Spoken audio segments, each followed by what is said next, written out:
Hello বন্ধুরা, welcome to চাকরির সমাধান। আজকে তোমরা দেখবে ডাব্লিউবিসিএস এর জন্য জিকের রিভিশন সিরিজের পার্ট 11, পার্ট 10 পর্যন্ত অলরেডি চ্যানেলে কভার করা আছে। পার্ট 10 পর্যন্ত অলরেডি কভার করা আছে। তোমরা যদি না দেখে থাকো সিরিজটা আগে দেখে নাও, ওটা আমাদের চ্যানেলে প্লেলিস্টে তোমরা দেখতে পাবে যে পার্ট 10 পর্যন্ত কভার আছে। যেমন দেখো, এই দেখো চ্যানেলে তোমার পার্ট 10, পার্ট 9 অলরেডি প্রত্যেকটা পার্ট কভার করা আছে এবং আমরা সাবজেক্ট ওয়াইজও পেপার কভার করেছি। যেমন দেখো এখানে সায়েন্স, হিস্ট্রি, জিওগ্রাফি এসব প্রত্যেকটা সাবজেক্ট ওয়াইজও কভার করা আছে। কারো যদি সাবজেক্ট দুর্বল থেকে থাকে, কোনো সাবজেক্টে মনে হয় এক্সট্রা প্রিপারেশন দরকার, তখন সে সাবজেক্ট ওয়াইজ দেখতে পারো। আর তোমার যদি ইন জেনারেল পুরো প্রিপারেশন কেমন আছে সেটা চেক করার হয়, সেই জন্য তোমরা এই প্লেলিস্টটা দেখতে পারো। কারণ এতে সব subject, history, geography, political science, science, current affairs সব সাবজেক্ট থেকেই কোশ্চেন নেওয়া হয়েছে। তো পুরো ওভারঅল দেখতে গেলে তোমরা আগে এই প্লেলিস্টটা দেখো, আর যে কোনো সাবজেক্ট ওয়াইজ দেখতে হয় তাহলে সাবজেক্ট ওয়াইজ প্লেলিস্টও অ্যাভেলেবেল আছে, সেটা দেখতে পারো। ঠিক আছে, তো আজকে আমাদের ভিডিও স্টার্ট করা যাক। আজকে আমরা এই ভিডিওতে 50টা কোশ্চেন্স কভার করব। আমরা অ্যাজ ইউজুয়াল সব সাবজেক্ট থেকেই কোশ্চেন্স আছে, হিস্ট্রি, জিওগ্রাফি থেকে, history, geography, political science, science, current affairs সব সাবজেক্ট থেকে কোশ্চেন আছে।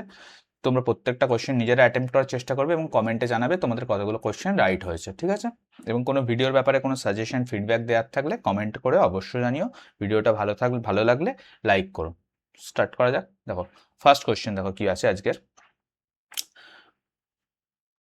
মহামতি অশোকের কোন শিলালিপিতে কলিঙ্গ যুদ্ধের উল্লেখ পাওয়া যায়? দেখো উত্তর অপশানে কি কি আছে: 11তম শিলালিপি, 12তম শিলালিপি, 11তম শিলালিপি, 13তম শিলালিপি, অপশন সি আছে 9তম শিলালিপি এবং অপশন ডি আছে 15তম শিলালিপি। তো এর রাইট অ্যান্সার হচ্ছে 13তম শিলালিপি, মানে হচ্ছে অপশন নাম্বার বি, 13th শিলালিপিতে অশোকের কলিঙ্গ যুদ্ধের কথা জানা যায়। এবং কলিঙ্গ যুদ্ধে ভয়াবহতার বর্ণনা ও তার হৃদয় পরিবর্তনেরও উল্লেখ এই শিলালিপিতে রয়েছে। এবং এরপর কলিঙ্গ যুদ্ধ জয়লাভের পর অশোক ধর্মের পথে গেছিল, যাকে বলা হয় ধর্ম বিজয় নীতি। ধর্ম বিজয় নীতি। অশোক ধর্ম বিজয় নীতি গ্রহণ করেছিল, অহিংসার পথ গ্রহণ করেছিল এবং বৌদ্ধ ধর্মের প্রতি তার আকর্ষণ বেড়েছিল। বৌদ্ধ ধর্মের প্রতি আকর্ষণ বেড়েছিল। রাইট, নেক্সট কোশ্চেন দেখো। এবং অশোকের শিলালিপিকে পাঠোদ্ধার করে, অশোকের শিলালিপি পাঠোদ্ধার করে হচ্ছে জেমস প্রিন্সেপ।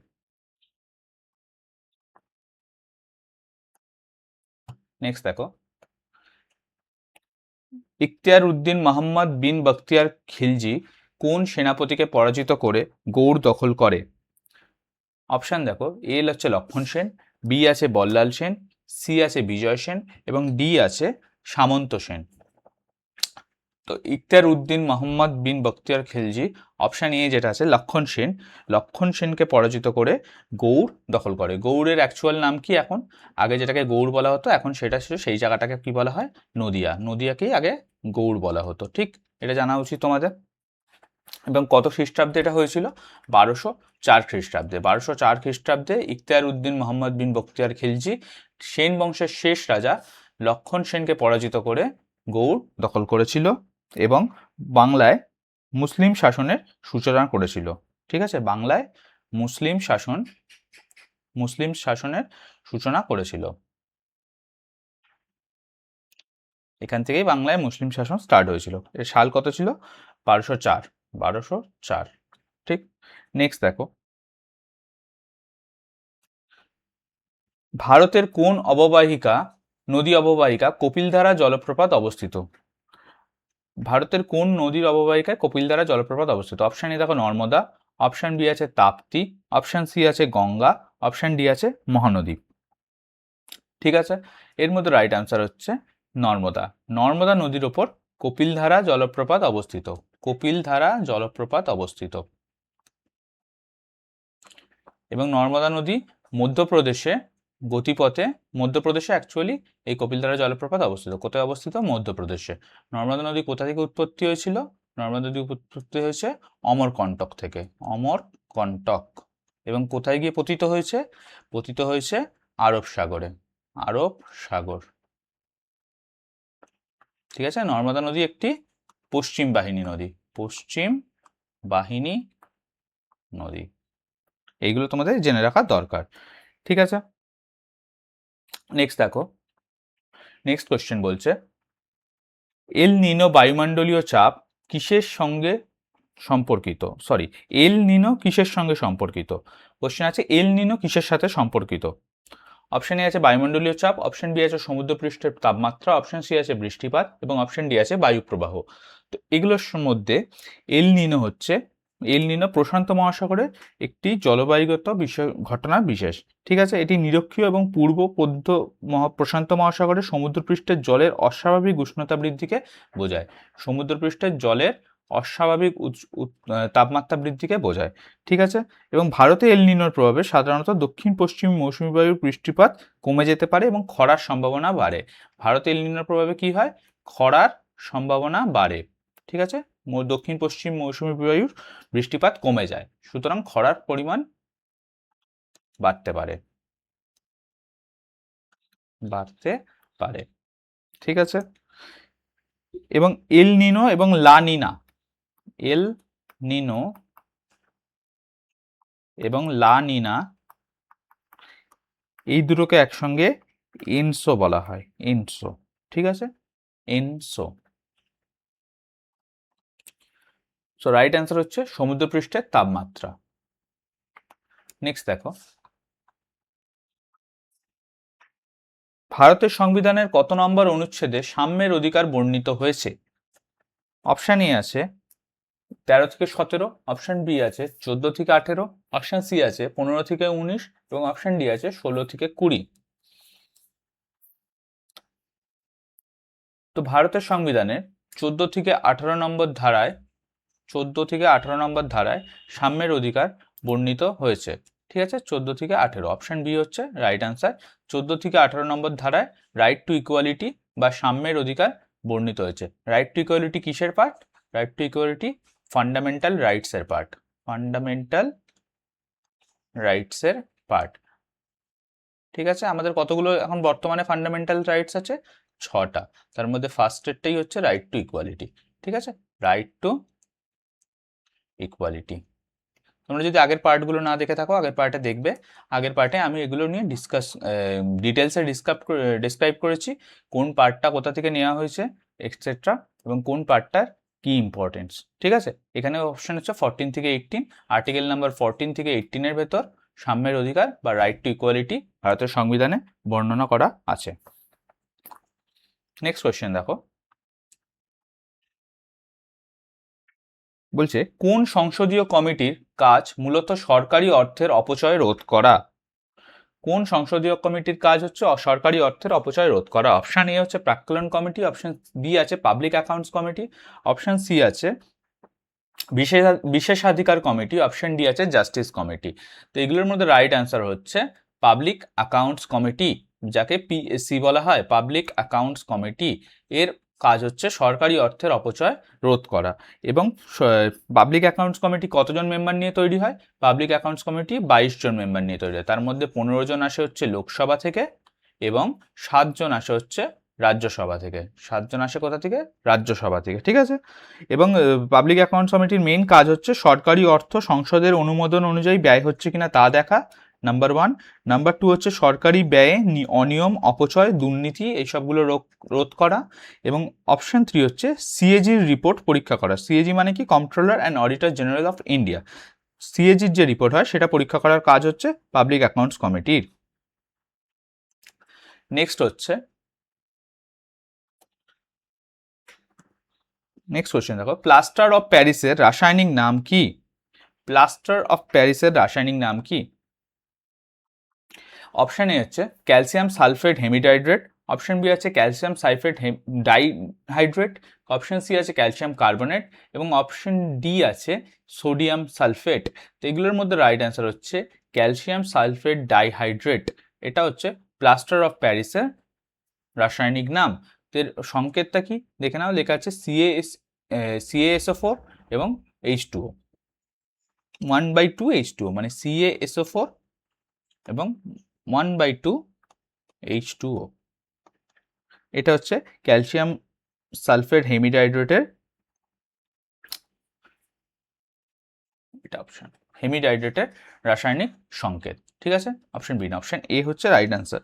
ঠিক আছে, এবং এটি জিপসাম উত্তপ্ত করলে তৈরি হয় এবং জিপসামের সংকেত হচ্ছে CaSO4 H2O 2H2O। একে উত্তপ্ত করলে ক্যালসিয়াম সালফেট হেমিডাইড্রেট উত্তপ্ত করলে পাওয়া যায় এবং এটার সংকেত হচ্ছে এইটা।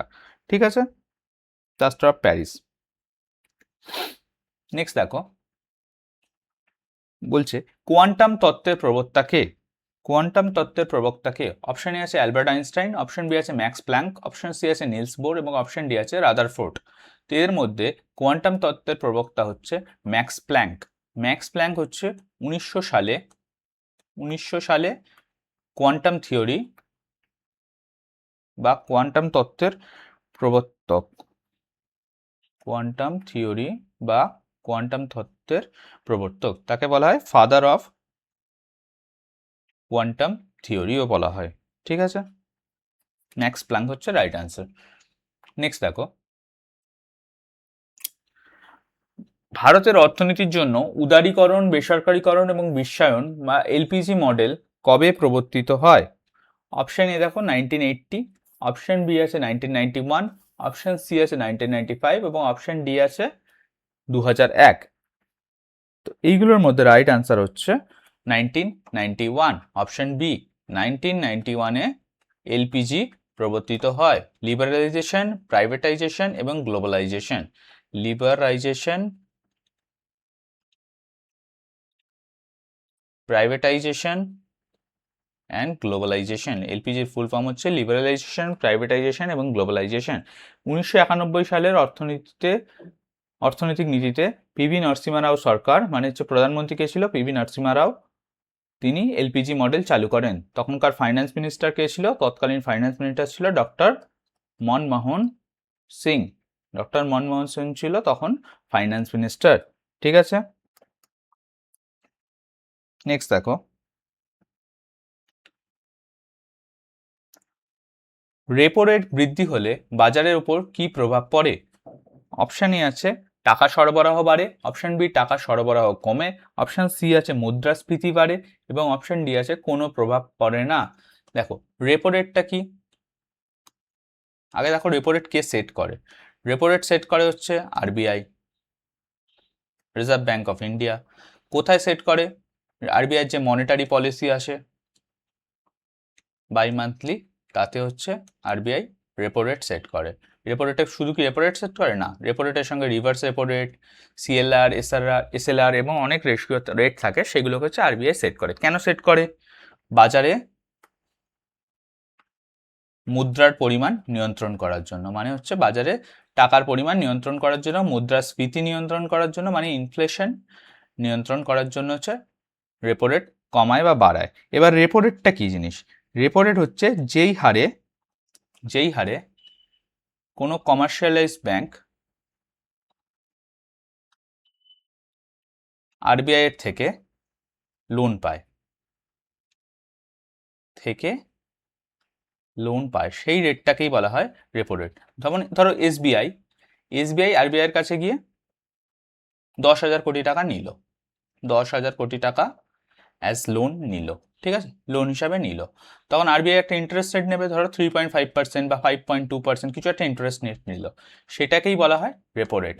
এবার রেপো রেট বাড়লে বাজারের উপর কি প্রভাব পড়ে? রেপো রেট বাড়লে বাজারে টাকার সরবরাহ কমে যায়, কারণ রেপো রেট বাড়লে ইন্টারেস্ট রেট বেড়ে যাবে, এসবিআই কম পরিমাণ লোন নিতে পারবে। এসবিআই যদি কম লোন নিতে পারে, বাজারে আমরা আম জনতা কম টাকা পাবো।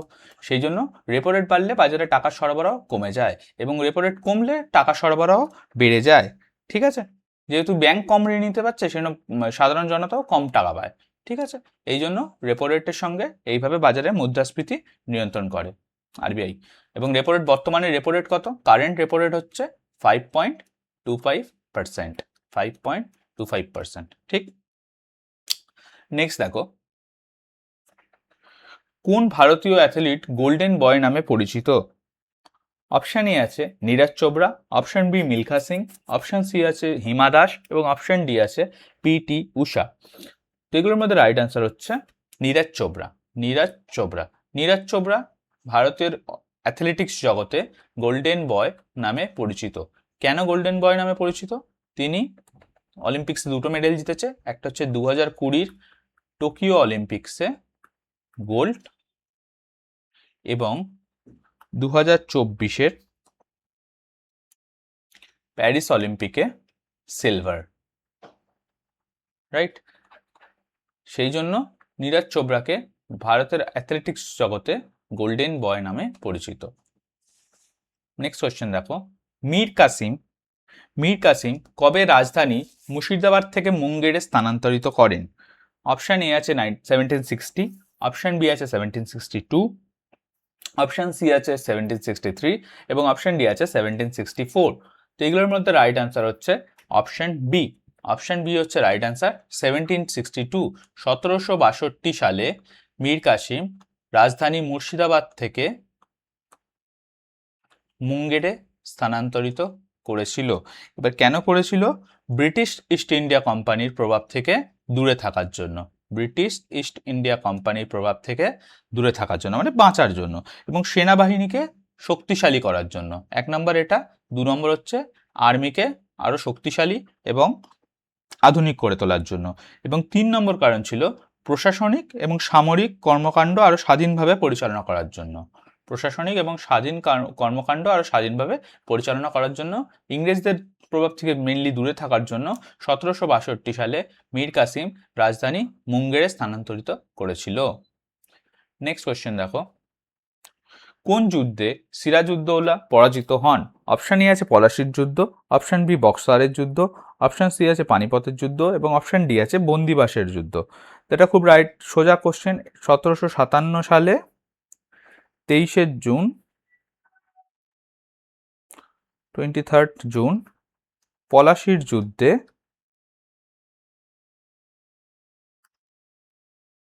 সিরাজউদ্দৌলা পরাজিত হয়েছিল এবং অপোজিটে কে ছিল?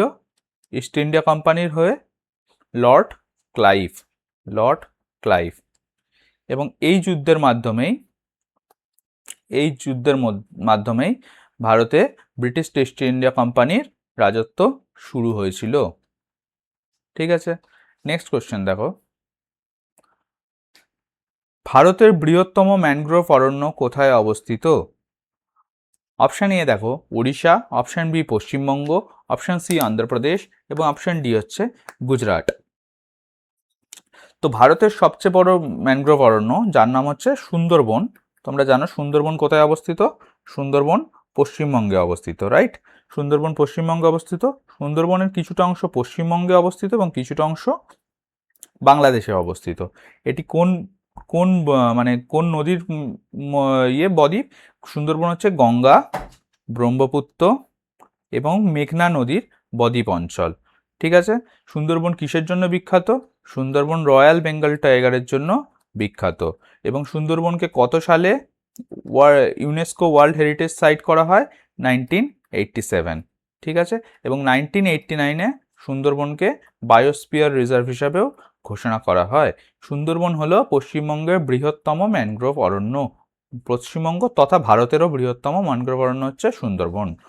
ঠিক, নেক্সট কোশ্চেন দেখো, ভারতের কোন জলবায়ু ক্রান্তীয় মৌসুমী প্রকৃতির?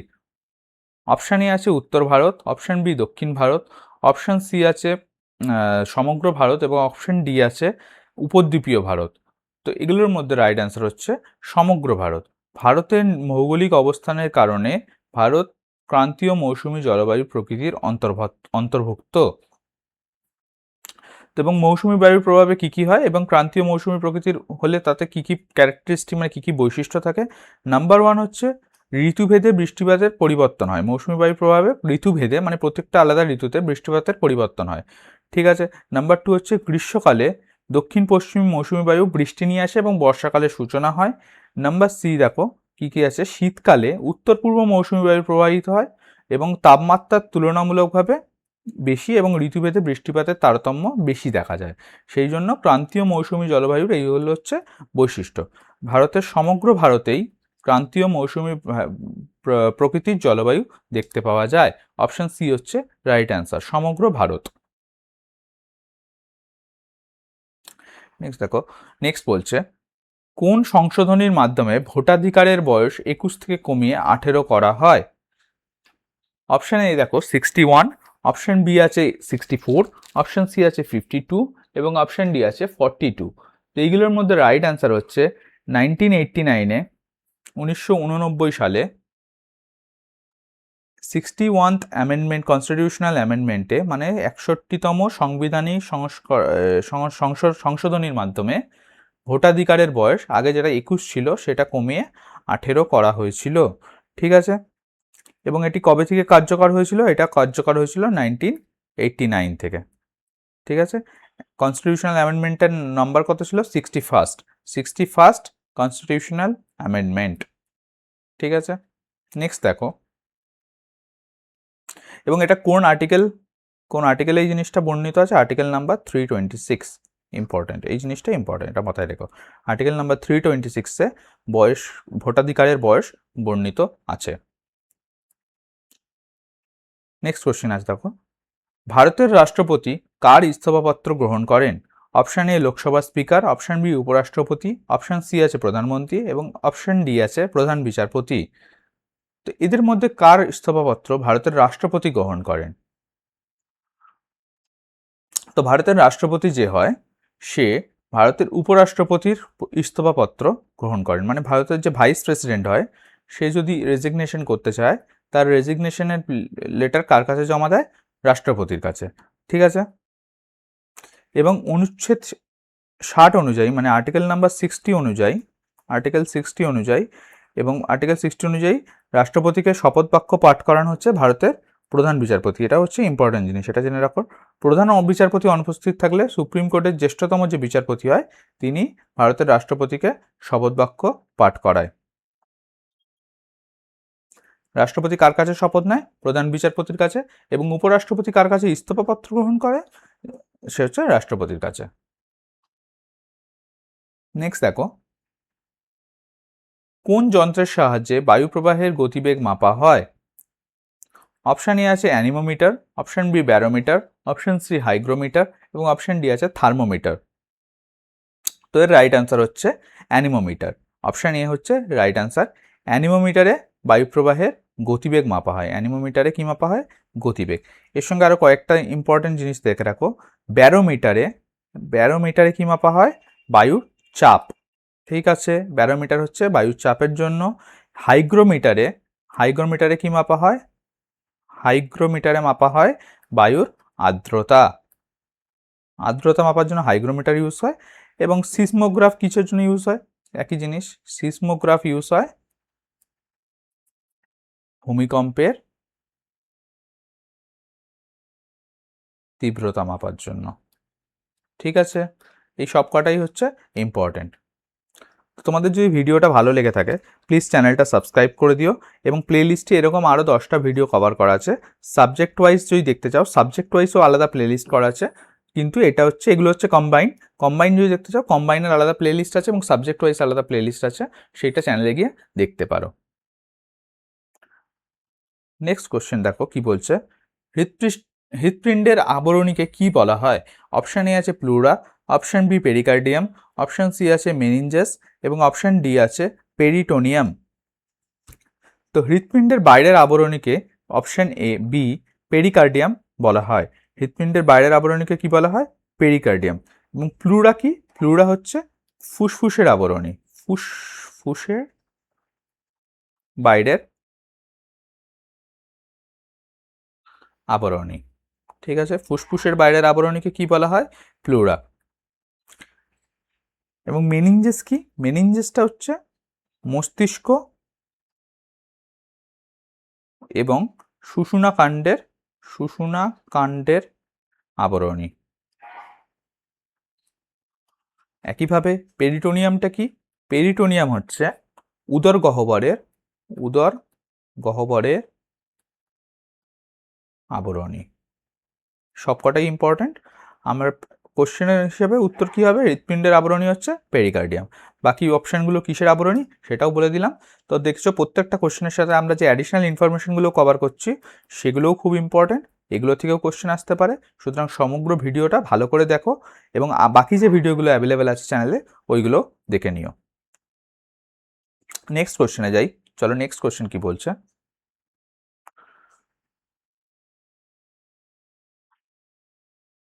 নেক্সট কোশ্চেন বলছে, বিশ্বের প্রথম মুক্ত বাণিজ্য অঞ্চল কোথায় স্থাপিত হয়েছিল?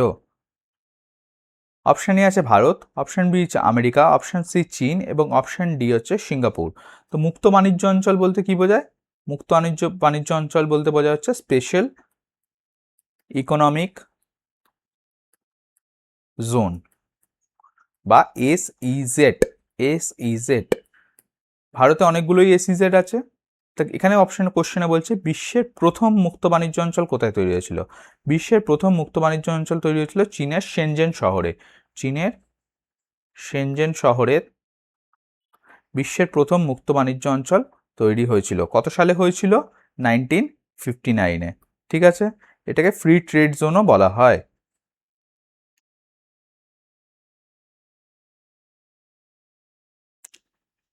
নেক্সট দেখো, বিম্বিসার কোন রাজবংশের প্রতিষ্ঠাতা ছিলেন? অপশান এ হচ্ছে Maurya, option B Haryanka, option C আছে গুপ্ত এবং অপশান ডি আছে নন্দ। তো এগুলোর মধ্যে বিম্বিসার হচ্ছে অপশান বি হর্ষঙ্ক রাজবংশের প্রতিষ্ঠাতা ছিলেন। বিম্বিসার ছিল হর্ষঙ্ক রাজবংশের প্রতিষ্ঠাতা। খুব ইম্পর্টেন্ট এটা। এবং তার রাজধানী কি ছিল? বিম্বিসারের হর্ষঙ্ক রাজবংশের রাজধানী ছিল হচ্ছে রাজগৃহ। রাজগৃহ। ঠিক আছে, নেক্সট দেখো, আলাউদ্দিন খিলজির বাজার নিয়ন্ত্রণ নীতির মূল উদ্দেশ্য কি ছিল? অপশান এ আছে প্রজাদের সুবিধা, অপশান বি আছে সামরিক ব্যয় কমানো, অপশান সি আছে রাজস্ব বৃদ্ধি এবং অপশান ডি আছে বাণিজ্যের প্রসার। তো এইগুলোর মধ্যে আলাউদ্দিন খিলজির বাজার নিয়ন্ত্রণ নীতির মূল উদ্দেশ্য ছিল হচ্ছে অপশান বি সামরিক ব্যয় কমানো। কারণ আলাউদ্দিন খিলজির যে আর্মি ছিল তার সাইজটা বিশাল পরিমাণে ছিল। তো বিশাল সৈন্যকে নিয়ন্ত্রণ করার জন্য বাজারের যদি দাম কম থাকে তাহলে তারা রক্ষণাবেক্ষণ এবং স্থায়ীভাবে নিয়ন্ত্রণ করা ইজি ছিল। সেই জন্য আলাউদ্দিন খিলজি বাজার নিয়ন্ত্রণ নীতি এনেছিল। ঠিক আছে, মেইন উদ্দেশ্য ছিল হচ্ছে সামরিক ব্যয় কমানো। খাদ্যশস্য, বস্ত্র, ঘোড়া এবং অন্যান্য পণ্যের মূল্যের দাম যাতে কম থাকে সেই জন্য আলাউদ্দিন খিলজি সৈন্যদের বেতন না বেশি বাড়িয়ে তাদের জীবনযাত্রা বজায় রাখার জন্য বাজার নিয়ন্ত্রণ নীতি এনেছিল। ঠিক আছে, নেক্সট কোশ্চেন দেখো, পৃথিবীর গভীরতম বিন্দু চ্যালেঞ্জার ডিপ কোথায় অবস্থিত? পৃথিবীর গভীরতম বিন্দু চ্যালেঞ্জার ডিপ কোথায় অবস্থিত? অপশান এ আছে ভারত মহাসাগর, অপশান বি আছে আটলান্টিক মহাসাগর, অপশান সি আছে প্রশান্ত মহাসাগর এবং অপশান ডি আছে সুমেরু মহাসাগর। তো এগুলোর মধ্যে রাইট অ্যান্সার হচ্ছে অপশান সি প্রশান্ত মহাসাগর। প্রশান্ত মহাসাগরে চ্যালেঞ্জার ডিপ অবস্থিত। চ্যালেঞ্জার ডিপ অবস্থিত। চ্যালেঞ্জার ডিপ কোথায় অবস্থিত? মারিয়ানা ট্রেঞ্চে। Mariana trench. ঠিক আছে, এটা ইম্পর্টেন্ট। এর গভীরতা কত? 10,900 থেকে 11,000 মিটার। ঠিক আছে, তো রাইট অ্যান্সার হচ্ছে প্রশান্ত মহাসাগর। নেক্সট দেখো, কোন পর্বতমালা কুইন অফ হিলস নামে পরিচিত? অপশান এ আছে মুসৌরির পাহাড়, অপশান বি আছে দার্জিলিং, অপশান সি নীলগিরি এবং অপশান ডি আছে সিমলা। তো মুসৌরির পাহাড়কে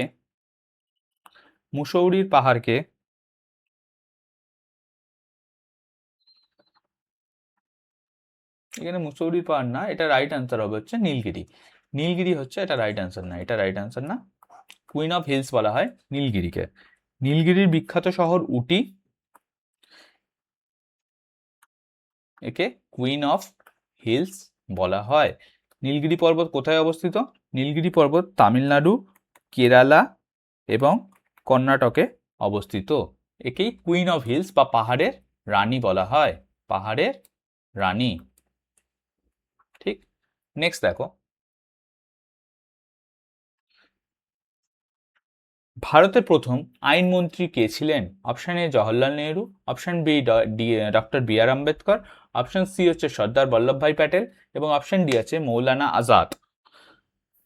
তো ভারতের প্রথম আইনমন্ত্রী ছিল doctor B R Ambedkar. Option B হচ্ছে right answer. Doctor B R Ambedkar ছিল হচ্ছে স্বাধীন ভারতের প্রথম আইনমন্ত্রী, first law minister of India. তিনি কবে দায়িত্ব গ্রহণ করেছিল?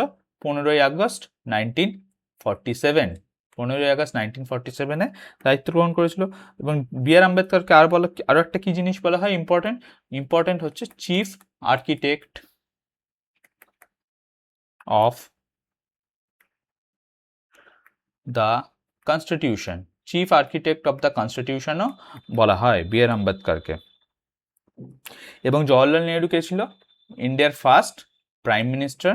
সর্দার বল্লভভাই প্যাটেল কে ছিল ফার্স্ট ডেপুটি প্রাইম মিনিস্টার এবং স্বরাষ্ট্রমন্ত্রী, হোম মিনিস্টার। ঠিক আছে।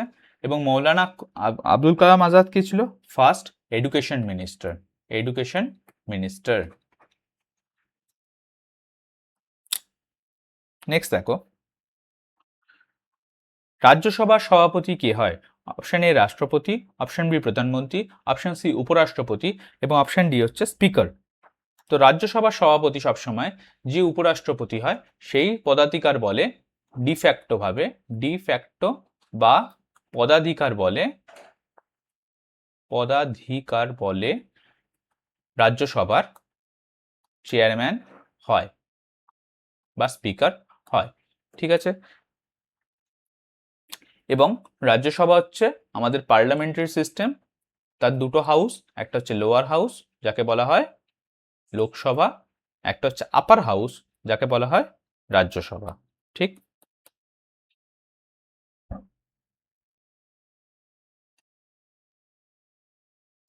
নেক্সট দেখো, বলছে কোন মৌলটি সব থেকে বেশি তড়িৎ ঋণাত্মক?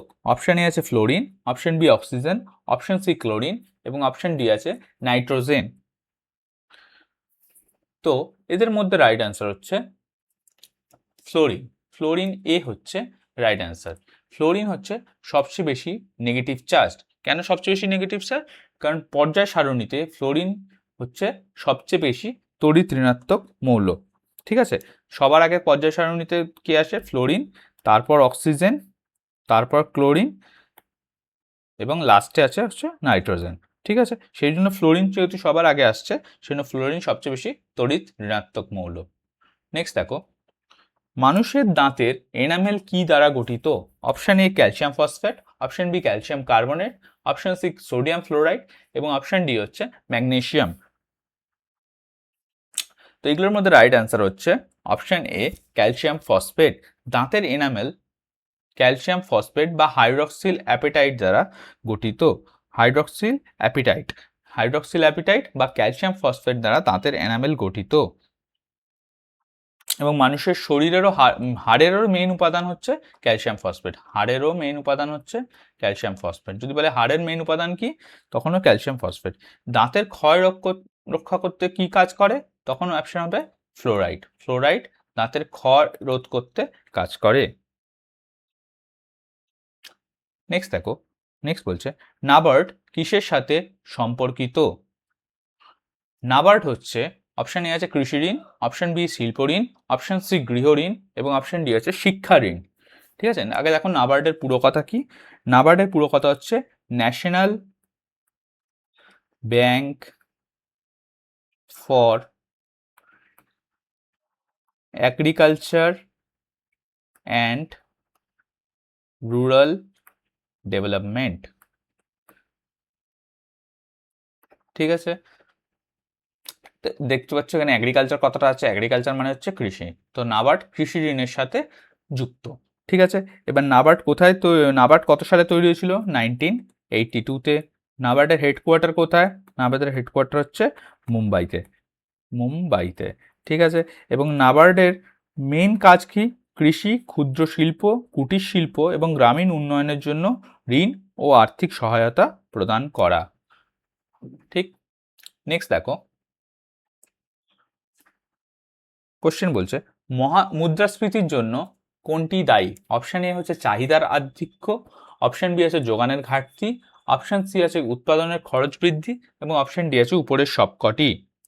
তো মুদ্রাস্ফীতি বা ইনফ্লেশন বলতে কি বোঝায়? আগে দেখো, ইনফ্লেশন বলতে বোঝায় হচ্ছে জিনিসের দাম বা পণ্যের দাম বেড়ে যাওয়া।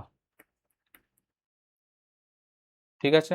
যখন অতিরিক্ত বেড়ে যায় তখন সেটাকে হাইপার ইনফ্লেশন বলে, আর নর্মাল বাড়াটাকে ইনফ্লেশন বলা হয়। ঠিক আছে।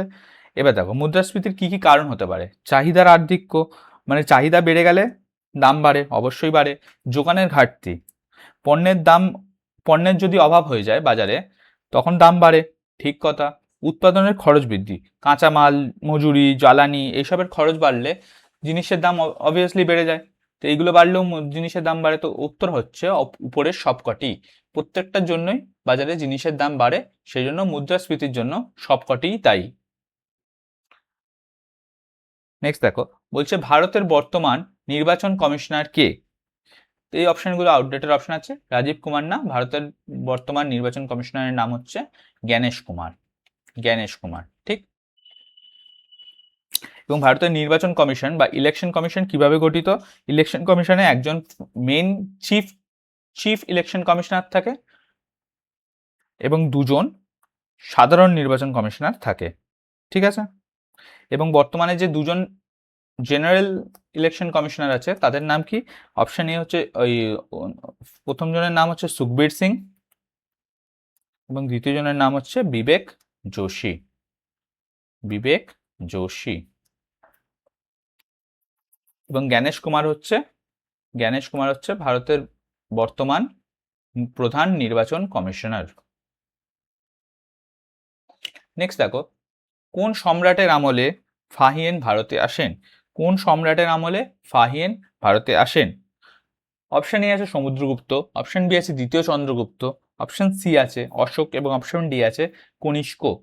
এদের মধ্যে দ্বিতীয় চন্দ্রগুপ্ত বা বিক্রমাদিত্যর সময়কালে, দ্বিতীয় চন্দ্রগুপ্তকে আরেকটা নাম কি, বিক্রমাদিত্য, এর সময়কালে ফাহিয়েন ভারতে আসে, ঠিক আছে। এবং হিউয়েনসাং কার রাজত্বকালে ভারতে আসছিল। হিউয়েনসাং হর্ষবর্ধনের রাজত্বকালে ভারতে এসেছিল।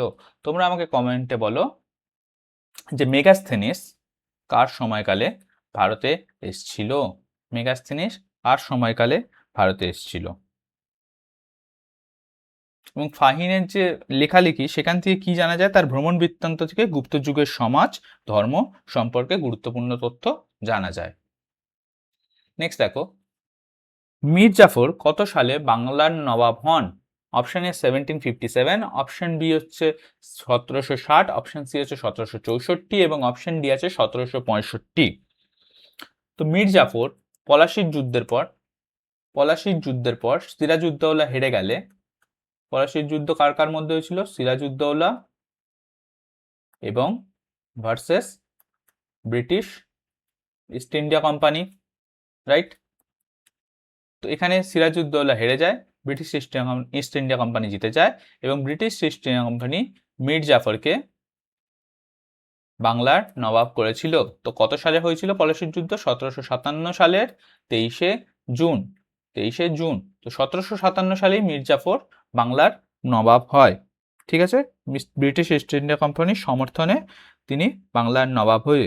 এবং মীর কাসিম, যদি জিজ্ঞেস করে মীর কাসিম কত সালে বাংলার নবাব হয়েছিল, মীর কাসিম 1760-এ গিয়ে বাংলার নবাব হয়েছিল, ঠিক আছে।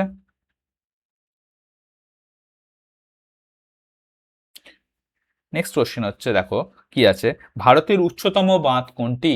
অপশন এ আছে তেহরি বাঁধ, option B Bhakra Nangal, option C আছে হীরাকুদ এবং অপশন ডি আছে সর্দার সরোবর।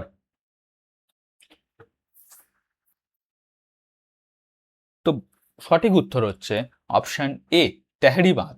তেহরি বাঁধ কোথায় অবস্থিত, উত্তরাখণ্ডে অবস্থিত। তেহরি বাঁধ হচ্ছে ভারতের সর্বোচ্চ উচ্চতম বাঁধ, ঠিক আছে। এটি কোন নদীর ওপর অবস্থিত, এটি ভাগীরথী নদীর ওপর অবস্থিত। এখানে কি আছে, একটি বহুমুখী জলবিদ্যুৎ এবং সেচ প্রকল্প আছে। হাইয়েস্ট ড্যাম অফ ইন্ডিয়া হচ্ছে তেহরি ড্যাম, উত্তরাখণ্ড, ঠিক আছে।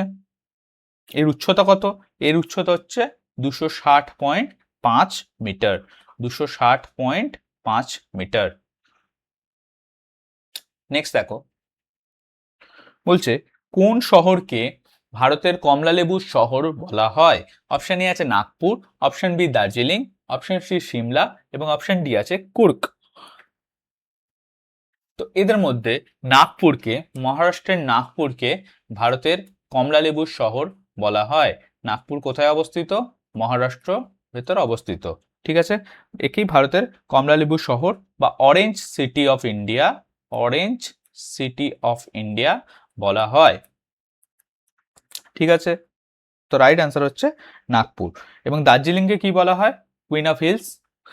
সিমলাকে কি বলা হয়? সিমলা হচ্ছে সিমলা প্রদেশের মেনলি রাজধানী, মানে হিমাচল প্রদেশের মেনলি রাজধানী। এবং কুর্গকে coffee country of India, coffee country of India বলা হয়। নেক্সট দেখো, ভারতের মহান্যায়বাদী বা অ্যাটর্নি জেনারেলকে কে নিযুক্ত করেন? অপশন এ প্রধানমন্ত্রী, অপশন বি রাষ্ট্রপতি, অপশন সি সুপ্রিম কোর্টের প্রধান বিচারপতি এবং অপশন ডি আছে আইনমন্ত্রী। তো এইগুলোর মধ্যে রাইট অ্যান্সার হচ্ছে অপশন বি রাষ্ট্রপতি। যে ভারতের প্রেসিডেন্ট হয় তিনি অ্যাটর্নি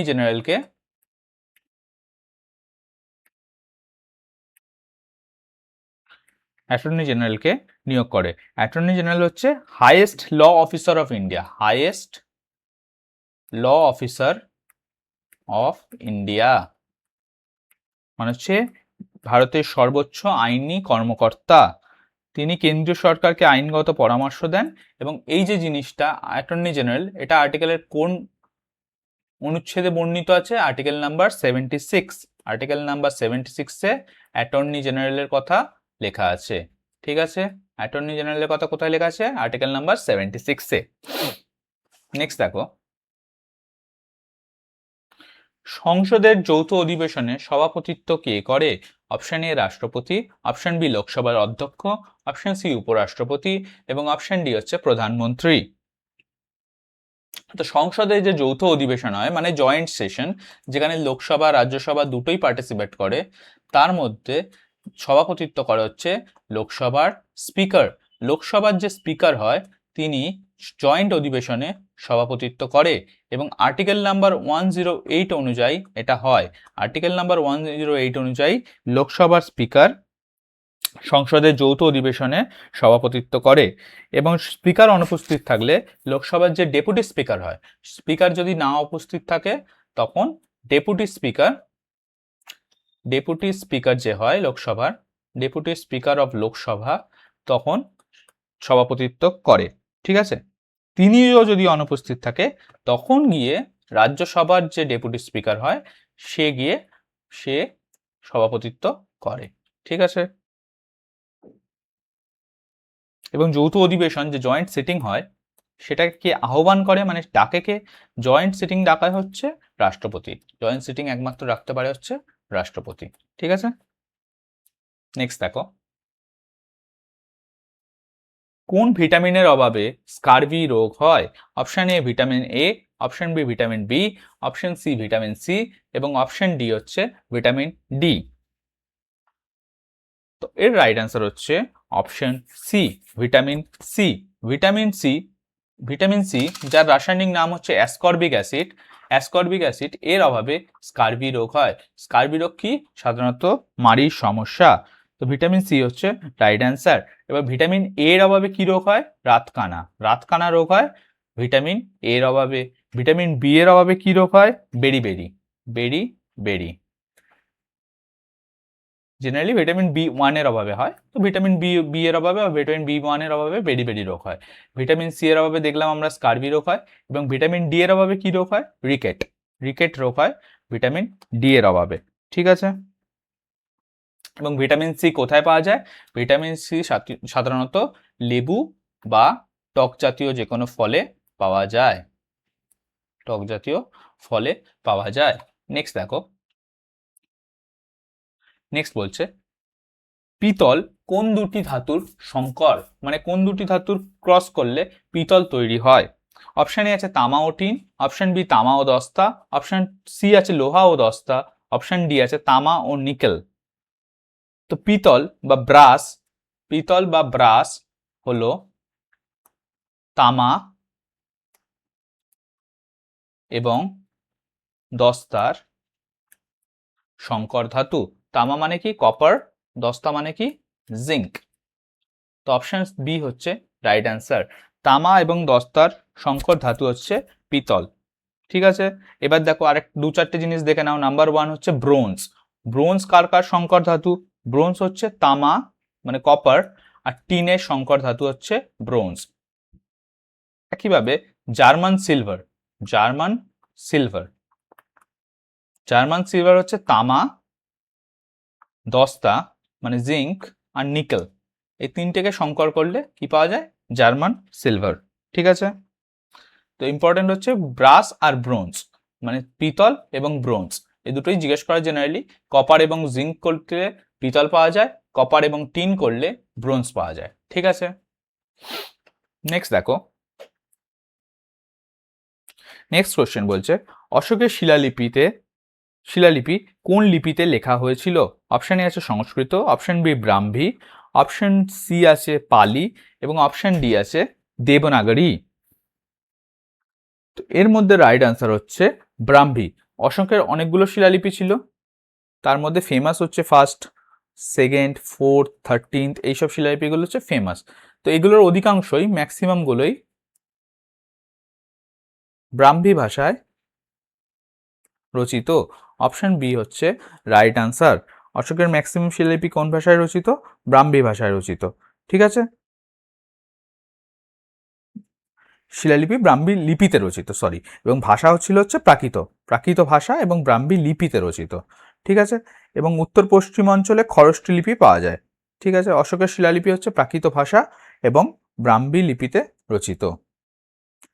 নেক্সট কোশ্চেন দেখো, বলছে তরাইনের প্রথম যুদ্ধ কবে হয়েছিল? 1991, 1992, 1200 এবং 1206, চারটে হচ্ছে অপশন। তো তরাইনের প্রথম যুদ্ধ কার কার মধ্যে হয়েছিল? পৃথ্বীরাজ চৌহান এবং মোহাম্মদ ঘুরি। পৃথ্বীরাজ চৌহান এবং মোহাম্মদ ঘুরির মধ্যে তরাইনের প্রথম যুদ্ধ এবং দ্বিতীয় যুদ্ধ দুটোই হয়েছিল। তো প্রথমটা হয়েছিল 1191 সালে এবং দ্বিতীয়টা হয়েছিল 1192 সালে। প্রথমটায় পৃথ্বীরাজ চৌহান জয়লাভ করে, দ্বিতীয়টায় মোহাম্মদ ঘুরি জয়লাভ করে। ঠিক আছে, তো 1991 হচ্ছে রাইট আনসার। নেক্সট কোশ্চেন দেখো, ভারতের কোন রাজ্যে গির অরণ্য অবস্থিত? ভারতের কোন রাজ্যে গির অরণ্য অবস্থিত? অপশন এ আছে রাজস্থান, অপশন বি আছে গুজরাট, অপশন সি আছে মধ্যপ্রদেশ, অপশন ডি আছে মহারাষ্ট্র। তো এইগুলোর মধ্যে রাইট আনসার হচ্ছে গুজরাট। গুজরাটের জুনাগড় এবং আশেপাশের অঞ্চলে গির অরণ্য অবস্থিত। গির অরণ্য কিসের জন্য বিখ্যাত? গির অরণ্য এশিয়াটিক লায়নের জন্য বিখ্যাত। কিসের জন্য বিখ্যাত? এশিয়াটিক লায়নের জন্য গির অরণ্য বিখ্যাত। ঠিক আছে, নেক্সট দেখো, পৃথিবীর ফুসফুস কাকে বলা হয়? পৃথিবীর ফুসফুস কাকে বলা হয়? অপশন এ আছে Sundarban, option B Amazon rain forest, option C Sahara, এবং অপশন ডি আছে নীলগিরি। তো এর মধ্যে রাইট অ্যান্সার হচ্ছে Amazon rain forest. Amazon rain forest, কারণ অ্যামাজন রেইন ফরেস্ট হচ্ছে পৃথিবীর ঘনতম রেইন ফরেস্ট। পৃথিবীর ঘনতম জঙ্গল হচ্ছে, মানে ডেন্সিয়েস্ট জঙ্গল হচ্ছে অ্যামাজন রেইন ফরেস্ট। সেই জন্য প্রচুর পরিমাণে গাছ থাকার জন্য এখানে প্রচুর পরিমাণে অক্সিজেন উৎপন্ন হয়, সেই জন্য একে পৃথিবীর ফুসফুস বা লাংস অফ ওয়ার্ল্ড বলা হয়। লাংস অফ দ্য ওয়ার্ল্ড বলা হয়, বা পৃথিবীর ফুসফুস বলা হয় অ্যামাজন রেইন ফরেস্টকে। নেক্সট কোশ্চেন দেখো, ভারতের প্রথম উপপ্রধানমন্ত্রী কে ছিলেন? ভারতের প্রথম উপপ্রধানমন্ত্রী বা ডেপুটি প্রাইম মিনিস্টার কে ছিলেন? অপশন এ আছে B R Ambedkar, option B আছে সর্দার বল্লভভাই প্যাটেল, অপশন সি আছে জওয়াহরলাল নেহরু, এবং অপশন ডি আছে মৌলানা আব্দুল কালাম আজাদ। তো এর রাইট আনসার হচ্ছে অপশন বি সর্দার বল্লভভাই প্যাটেল। তো অপশন বি সর্দার বল্লভভাই প্যাটেল ছিলেন ভারতের প্রথম ডেপুটি প্রাইম মিনিস্টার এবং হোম মিনিস্টার, স্বরাষ্ট্রমন্ত্রী। এই দুটোই ছিল হচ্ছে ফার্স্ট। স্বাধীন ভারতের প্রথম ডেপুটি প্রাইম মিনিস্টার এবং হোম মিনিস্টার কে ছিল? সর্দার বল্লভভাই প্যাটেল। মৌলানা আব্দুল কালাম আজাদ ছিল শিক্ষামন্ত্রী, ডক্টর বি আর আম্বেদকর ছিল হচ্ছে আইনমন্ত্রী, এবং জওয়াহরলাল নেহরু ছিল হচ্ছে প্রধানমন্ত্রী। নেক্সট দেখো, সংসদের উচ্চকক্ষ কোনটি? এটা আমরা আগে ডিসকাস করলাম। অপশন এ আছে Lok Sabha, option B Rajya Sabha, option C আছে বিধানসভা, অপশন ডি আছে কোনোটিই নয়। এর মধ্যে উচ্চকক্ষ বা আপার হাউস বলা হয় রাজ্যসভাকে। বা কাউন্সিল অফ স্টেটসও বলা হয়, ঠিক আছে। এবং লোয়ার হাউস বা নিম্নকক্ষ কাকে বলা হয়? লোকসভাকে। তো অপশন বি হচ্ছে রাইট অ্যান্সার, রাজ্যসভা হচ্ছে রাইট অ্যান্সার। নেক্সট দেখো, মানব দেহের বৃহত্তম গ্রন্থি কোনটি? অপশন এ অগ্নাশয়, অপশন বি যকৃৎ, অপশন সি পিত্তাশয় এবং অপশন ডি থাইরয়েড। তো মানবদেহের বৃহত্তম গ্রন্থি হচ্ছে যকৃৎ। লিভার বা যকৃৎ হচ্ছে মানবদেহের বৃহত্তম গ্রন্থি। এটি মানবদেহের কি কাজে লাগে? পাচন করতে, মানে হচ্ছে পাচন প্রক্রিয়ায় সাহায্য করে এবং এটি থেকে পিত্তরস উৎপন্ন হয় যা চর্বি হজমে সাহায্য করে, চর্বি হজমে সাহায্য করে, ঠিক আছে। Largest gland in human body হচ্ছে লিভার। নেক্সট কোশ্চেন দেখো, এই কোশ্চেনটা আমরা আগের পার্টগুলোতেও কভার করেছি। তোমরা যদি পার্টগুলো না দেখে থাকো, পার্ট 1 থেকে 10 পর্যন্ত চ্যানেলে অ্যাভেলেবেল আছে, প্লেলিস্টও আছে, তোমরা সেখান দিয়ে গিয়েও দেখতে পারো। আর তোমাদের যদি কোনো সাবজেক্ট ওয়াইজ ডাউট থাকে, হিস্ট্রি, জিওগ্রাফি, সায়েন্স, এরকম সাবজেক্ট ওয়াইজ কিছু যদি স্পেসিফিক পড়ার থাকে, তো সায়েন্স সাবজেক্ট ওয়াইজ প্লেলিস্টও অ্যাভেলেবেল আছে। তো তোমরা সেই সাবজেক্ট ওয়াইজ প্লেলিস্টও দেখতে পারো সেই সাবজেক্টটাকে আরও শক্ত করার জন্য। আর ওভারঅল প্রিপারেশনের জন্য এই পার্টগুলো অ্যাভেলেবেল আছে, এই পার্টগুলো দেখে নিও পরীক্ষার আগে, খুবই তোমাদের হেল্পফুল হবে। অপশান দেখো কি কি আছে। Thomas Edison, option B Michael Faraday, option C Newton এবং অপশন ডি অ্যালবার্ট আইনস্টাইন। তো এগুলোর মধ্যে রাইট অ্যান্সার হচ্ছে অপশন বি মাইকেল ফ্যারাডে 1831 সালে ডায়নামো বা ইলেকট্রিক জেনারেটর আবিষ্কার করে, ঠিক আছে। এটি কি করে? এটি যান্ত্রিক শক্তিকে বৈদ্যুতিক শক্তিতে রূপান্তরিত করে। নেক্সট দেখো, কোন ব্যাংকে ব্যাংকার্স ব্যাংক বলা হয়? Option A SBI, option B RBI, option C PNB, option D HDFC. তো এইগুলোর মধ্যে রাইট অ্যান্সার হচ্ছে RBI. Reserve bank of India যেহেতু এই বাকি সব ব্যাংককে কন্ট্রোল করে, সেই জন্য আরবিআইকে ব্যাংকার্স ব্যাংক বলা হয়, ব্যাংকার্স ব্যাংক বলা হয়, ঠিক আছে। এবং আরবিআই কত সালে প্রতিষ্ঠা হয়েছিল? আরবিআই 1935-এ প্রতিষ্ঠা হয়েছিল, 1 এপ্রিল 1935। আরবিআই কোন অ্যাক্টের দ্বারা পরিচালিত হয়? RBI act 1934। আরবিআই কোন কমিশনের সুপারিশে তৈরি হয়েছিল? Hilton Young commission. Hilton Young কমিশনের সুপারিশে Reserve bank of India set up করা হয়েছিল। এবং 1949-এ গিয়ে আরবিআই কি হয়? জাতীয়তাকরণ, মানে হচ্ছে ন্যাশনালাইজেশন অফ আরবিআই হয়েছিল। আরবিআই হেডকোয়ার্টার আছে মুম্বাইতে। আরবিআই হেডকোয়ার্টার কোথায়তে? মুম্বাইতে, ঠিক। নেক্সট দেখো, ভারতে প্রথম বাজেটকে পেশ করে? অপশন এ আছে R K Shanmukham Chetty, option B Jawaharlal Nehru, option C হচ্ছে মোরারজি দেশাই, অপশন ডি হচ্ছে প্রণব মুখোপাধ্যায়। তো এদের মধ্যে 1947 সালে স্বাধীন ভারতের প্রথম বাজেট পেশ করে হচ্ছে আর K Shanmukham Chetty. Option A হচ্ছে রাইট অ্যান্সার। স্বাধীন ভারতের প্রথম বাজেট আর কে ষণ্মুখম চেট্টি পেশ করেছিল। নেক্সট কোয়েশ্চেন দেখো, এটা আমাদের এই সেটের লাস্ট কোয়েশ্চেন। তোমরা যদি এই সেটটা পুরো দেখে থাকো, তোমাদের আরো বাকি সেট যেগুলো আছে 1 থেকে 10 পর্যন্ত, সেটাও দেখে নিও, তোমাদের খুব হেল্পফুল হবে। ওখানে অলরেডি 500টা এরকম similar question with additional information cover করা আছে, ঠিক আছে। নেক্সট দেখো, ভারতের বর্তমান মহাকাশ গবেষণা সংস্থার নাম কি? Option A NASA, option B ISRO, option C DRDO, option D হচ্ছে ইএসএ। তো এগুলোর মধ্যে রাইট অ্যান্সার হচ্ছে ইসরো। ইসরো হচ্ছে ইন্ডিয়ান স্পেস রিসার্চ অর্গানাইজেশন। কোথায় অবস্থিত? ইসরোর হেডকোয়ার্টার কোথায় অবস্থিত? ইসরোর হেডকোয়ার্টার হচ্ছে বেঙ্গালুরুতে। ইসরো হচ্ছে ভারতের সরকারি মহাকাশ সংস্থা। ইসরোর লেটেস্ট সাকসেসফুল প্রজেক্ট কি? চন্দ্রযান 3। এবং আপকামিং প্রজেক্ট কি? আদিত্য L1 এবং গাগানয়ান। তো ইসরো হচ্ছে এই কোশ্চেনের রাইট অ্যান্সার। তো তোমাদের এই পার্টটা শেষ হলো, এবং এরকম 10টা পার্ট অলরেডি অ্যাভেলেবেল আছে, তোমরা দেখে নাও। তোমাদের এক্সামের আগে পুরো ভিডিওগুলো দেখে নিলে তোমাদের যে 500-600 কোশ্চেন্স কভার হবে উইথ অ্যাডিশনাল ইনফরমেশন, সেটা তোমাদের খুব হেল্পফুল হবে। এবং এখান থেকে অনেক কোশ্চেন তোমাদের আপকামিং WBCS প্রিলিমিনারি এবং WBPSCর মিসলেনিয়াস এক্সামে কমন আসবেই, ঠিক আছে? সুতরাং পুরোটা দেখে নিও, এবং সাবজেক্ট ওয়াইজ কোনো ডাউট থাকলে হিস্ট্রি জিওগ্রাফিতেও আমাদের প্লেলিস্ট আছে, মানে সাবজেক্ট ওয়াইজ প্লেলিস্ট অ্যাভেলেবেল আছে, সেগুলোও দেখতে পারো, তোমাদের খুব উপকার হবে। তো থ্যাংক ইউ ফর ওয়াচিং, দেখা হবে নেক্সট ভিডিওতে। Tata, good bye.